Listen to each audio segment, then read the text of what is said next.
Goncharov. This 1973 mafia movie starring Robert De Niro and Gene Hackman and directed by Martin Scorcese has taken social media by storm.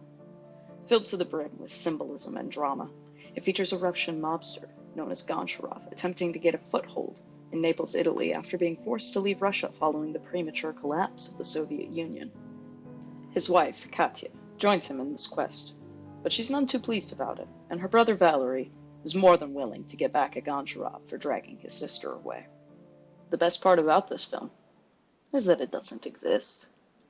Sometime in mid-2020, a post was made by Tumblr user LoserEmo with a picture of a boot with a very odd label. The greatest mafia movie ever made, it proclaims. Goncharov, Domenico Procacci production, a film by Matteo JWHJ0715 about the Naples Mafia. Unless, as one user pointed out, Matteo's mother was Italian and his father a license plate, then obviously this person does not exist. Nor does the movie. Like, at all. The best that people can figure. Goncharov is this boot knockoff brand's bastardization of a real mafia movie called Gomorrah. During the peak of the Goncharov craze that overtook Tumblr in late November 2022, after a fake movie poster was created by user Beelzebub, several people attempted to edit Scorsese's Wikipedia page, leading to moderators locking it down. As time progressed, it became clear that Goncharov was going to be its own story. Characters were made up, story arcs were plotted out, and even fake videos and soundtracks began circulating, all within the span of about 3 days. On an article written by the New York Times on this phenomenon, one person comments, "What I care about is why are they doing it? What's the point? What about climate change? They are like children on the playground in a never-ending recess." And sure, they're not wrong.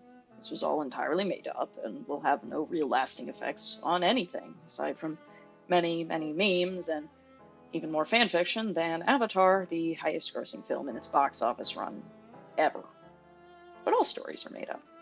Some may have come from something true, but eventually the truth is embellished to the point of being unrecognizable. Take Beowulf, for example. Some of the people in that story were real, and at least one event mentioned is also real.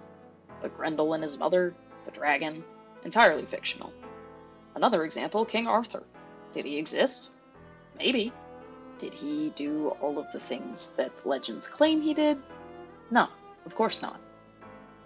Stories have existed for as long as humans could speak. Once upon a time, stories were circulated over decades through whole populations as bards or other storytellers traveled out to new places. With the advent of the internet and social media, stories are spread even faster.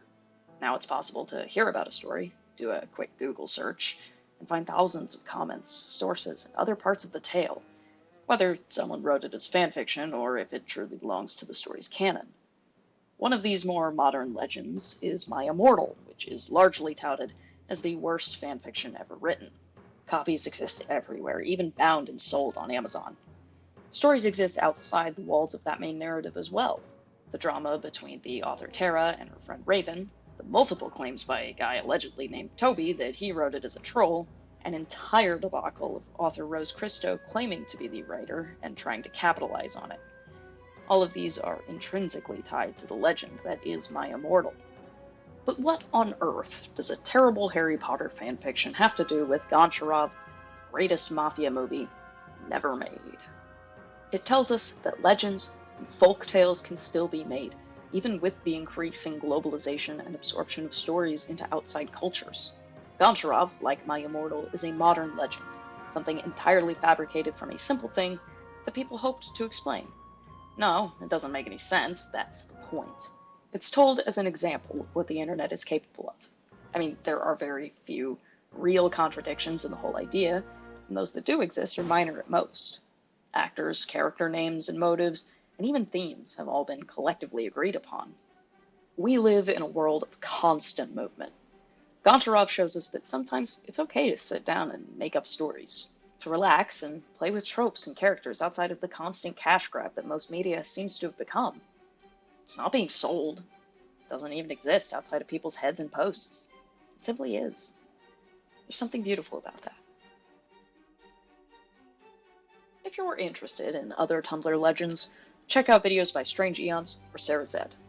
They have far more in-depth videos about most other forbidden legends that come from the site, though neither has done anything on Goncharov just yet.